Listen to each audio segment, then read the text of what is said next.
मंडळी, मस्साजोगचे सरपंच संतोष देशमुख यांची काही दिवसांपूर्वी निर्घृण हत्या झाली होती। त्या दुर्दैवी घटनेला काल 1 महिना झाला।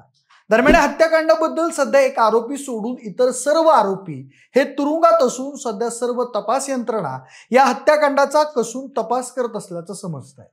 दरम्यान या हत्या प्रकरणात सूत्रधार असल्याचा आरोप असलेला वाल्मिक कराड हाही गेल्या 11 दिवस सीआयडीच्या कोठडीत असून हे हत्याकांड उघडकीस आल्यापासूनच कराडबद्दल रोज नवनवीन धक्कादायक माहिती समोर येताना दिसून आलेली आहे।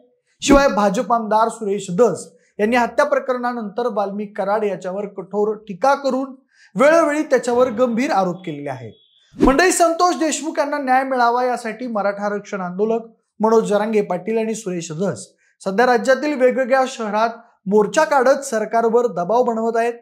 दरम्यान काल छत्रपती संभाजीनगरमधील पैठण येथे काढण्यात आलेल्या मोर्चात सुरेश धस यांनी कराडवर पुन्हा एकदा गंभीर आरोप केले। कराडच्या नावानं पुण्यात एफसी रोडवर कोट्यवधी रुपयांचे 7 शॉप असून त्याच्या ड्रायव्हरच्या नावावर 75 कोटींचा इमारतीचा संपूर्ण एक मजला असल्याचा गंभीर आरोप सुरेश धस यांनी पैठणमधील मोर्चात बोलताना केला आणि त्यामुळे पुन्हा एकदा कराड याची पुण्यामध्ये नेमकी किती प्रॉपर्टी आहे याची चर्चा चालू झाली। दरम्यान संतोष देशमुख यांची ज्यावेळी हत्या झाली होती त्यानंतर कराड याचं या प्रकरणात मास्टरमाइंड म्हणून नाव समोर आल्यानंतर कराड अनेक दिवस फरार होता। त्यावेळी सीआयडी व एसआयटीच्या तब्बल 9 टीम्स कराडचा राज्यात व देशात शोध घेत होत्या, पण कराड त्यांना सापडला नव्हता। शिवाय त्यानं स्वतःच्या मर्जीनं व स्वतःच्या आपल्या गाडीत येऊन 31 डिसेंबरला पुण्यात सीआयडी ऑफिसमध्ये सरेंडर केलं होतं। त्यावेळी तपास यंत्रणांची नाचक्की झाली होती। शिवाय फरार असताना कराड पुण्यात असल्याची माध्यमातून चर्चा होतीच।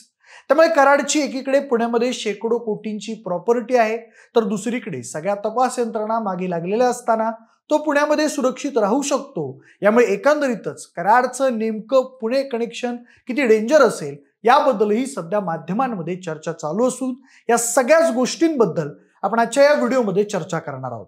नमस्कार, मी प्रथमेश आणि तुम्हाला तर माहिती आहे आपला विषयच भारी। मंडळी, सरपंच संतोष देशमुख यांच्या हत्या प्रकरणात मास्टरमाइंड असल्याचा संशय असलेला वाल्मिक कराड 31 डिसेंबर रोजी पुण्यामध्ये सीआयडी ऑफिसमध्ये तब्बल 22 दिवसांनी स्वतः शरण आला होता। दरम्यान सीआयडीच्या आणि वेगवेगळ्या तपास यंत्रणांच्या अनेक टीम्स त्याला राज्यभरात शोधत असताना तो मात्र पुण्यात स्वतः सीआयडी ऑफिसमध्ये शरण येतो काय आणि शरण यायच्या आधी एक व्हिडिओ बनवून सोशल मीडियावर आपली बाजूही मांडतो काय, यामुळे या सगळ्या तपास यंत्रणा त्याच्यासमोर अपयशी ठरल्याचं दिसून आलं होतं। शिवाय वाल्मिक कराड हा त्यांच्यापेक्षा सामर्थ्यशाली असल्याचंही दिसून आलं होतं। तसंच पुण्यामध्ये त्याची मोठी ताकद असल्याशिवाय हे शक्य नाही अशी चर्चाही त्यावेळी झाली होती। दरम्यान सध्या संतोष देशमुख यांना न्याय मिळावा म्हणून राज्यातील वेगवेगळ्या शहरात मोर्चे काढले जात आहेत आणि याचाच भाग म्हणून काल छत्रपती संभाजीनगरमधील पैठण इथं निषेध मोर्चा काढला होता। यामध्ये बोलताना भाजप आमदार सुरेश धस यांनी नाव न घेता गंभीर आरोप केले आहेत। आका आणि आकाच्या आकाचे परळीत वेगवेगळे धंदे सुरू असल्याचा आरोप सुरेश धस यांनी केला। तसंच यावेळी सुरेश धस पुढे म्हणाले की आकांनी भरपूर माल जमवलाय, त्यामुळे आका आता अंबानींना मागे टाकतात की काय अशी शंका मला वाटत आहे। तसेच आकांकडे काम करणाऱ्या अनेक लोकांच्याही नावावर जमिनी आहेत। तसेच पुण्यातील मगरपट्ट्यात देखील एका हायफाय सोसायटीत आकांनी एक अख्खा फ्लोरच विकत घेतलाय, ज्याची किंमत सध्या मार्केटमध्ये तब्बल 75 कोटी रुपये इतकी आहे। तसेच हा फ्लोर आकाच्या ड्रायव्हरच्या नावावर असल्याचा दावाही आमदार सुरेश धस यांनी केलाय। मंडळी, ज्या हायफाय सोसायटी बद्दल धस बोलत आहेत ती हायफाय सोसायटी म्हणजे मगरपट्ट्यातील अमेनोरा टावर असल्याचं माध्यमातून आलेल्या बातम्यांमधून कळत आहे। दरम्यान पुढे बोलताना धस म्हणाले की आकाने पुण्यात एका बिल्डरकडून 35 कोटी रुपयांचा टेरेस विकत घेतलाय। याने बिल्डरला अख्खा टेरेसच विकत मागितला होता, पण त्या बिल्डरनं दिला नाही। शिवाय पुण्यातील एफसी रोडवर देखील आकाने 7 दुकानं बुक केली आहेत। तसेच त्या एका दुकानाची प्रत्येकी किंमत तब्बल 5 कोटी रुपये इतकी आहे। याबद्दल मी स्वतः जाऊन माहिती काढलेली आहे आणि संबंधित बिल्डरला भेटलेलोही आहे। यातील 3 शॉप्स हे आकाच्या दुसऱ्या पत्नीच्या नावावर आहेत, तर यातील 8वा शॉप हा सरपंच संतोष देशमुख यांच्या हत्येतील एका आरोपीच्या बहिणीच्या नावावर आहे। दरम्यान आकाची ही एकूण प्रॉपर्टी 100 कोटींच्या वरती गेल्यामुळेच ईडीलाही संशय आला आणि ईडीची या प्रकरणात एंट्री झाली होती असंही धस म्हणाले। शिवाय आका आणि त्याचे आका या दोघांचेही वेगवेगळे धंदे सुरू असून परळीत इराणी समाजाचे काही लोक आहेत। हे लोक या दोघांच्या जीवावर गांजा, चरस आणि देशी विदेशी रिव्हॉल्व्हरची विक्री करतात। या इराणी लोकांकडून हिस्सा घेण्यासाठी स्पेशल पोलिसांची नियुक्ती आका करत होते। शिवाय थर्मलमधील भंगार दररोज चोरीला जात होतं आणि त्यात पोलिसांचा वाटा आणि पोलिसांच्या वाट्यानंतर आकाचा वाटा होता. तसेच एसटी महामंडळातील अनेक लोक एसटीतील काही चोरतील म्हणून त्यावर लक्ष ठेवण्यासाठी पोलीस होते आणि ते पोलीस देखील आकाला जाऊन भेटायचे असा प्रघात प्रळीत होता.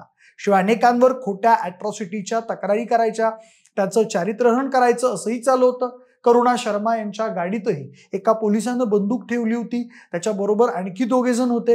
हे सगळ्यांनाच माहीत आहे. जर आका आणि आकाच्या आकाने एखादा पदाधिकारी नेमला तर त्या अधिकाऱ्याने फक्त सयाजीराव व्हायचं, त्यांना गाडीचाही अधिकार नसतो. त्यानंतर ते अधिकारी आका आणि आकाच्या इशाऱ्यावर सर्व काही गोळा करण्याचं काम करतात. त्यांच्या हप्त्याच्या वसुलीला वैतागून इथून एक जण कंपनी विकून निघून गेला. दरम्यान आता मी जे काही आरोप करतो हे खोटे असतील तर याचं उत्तर बाहेर असणाऱ्या आकाने द्यावं असं आव्हानही धस यांनी दिलंय. दरम्यान परळी पोलीस यंत्रणेबद्दल बोलताना धस म्हणाले की परळीत एका वर्षात तब्बल 109 मृतदेह सापडले आहेत, मात्र त्यातील अनेक मृतदेहांची ओळख पटलेली नाहीये.